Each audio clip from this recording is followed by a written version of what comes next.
Pažiūrėkime, kaip harmoningai užbaigti šiuos metus. Pasirinkite pirmas variantas ar antras. Karneolio akmuo ar amazonitas.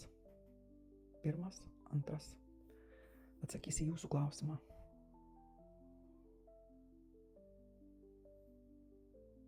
Jei pasirinkote pirmą. Karneolis, žinia, įsiejamas su gyvybinė energija, drąsa ir kūrybinė ugnim. Ši korta kalba apie vidinę ir išorinę pergalę, pripažinimą, priimti pasiektus rezultatus, net jeigu jie nėra tokie, kokių jūs tikėjotės. Šis derinys ragino užbaigti metus su pasitikėjimu savim, švenčiant tai, kas pasiekta ir paleidžiant abejonės, nenuvertint savęs.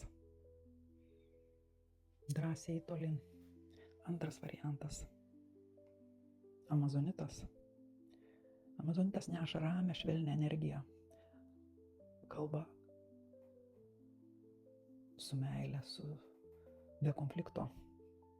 Ši korta tai sąmoningo pasirinkimo, vertybių arkanas. Jis kalba ne tik apie santykius, bet ir apie vidinę harmoniją, kai mintys, jausmai ir veiksmai susiderina.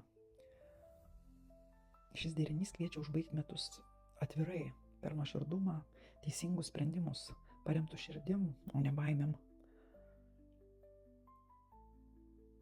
Amazonitas taip pat kalba apie švelnumą.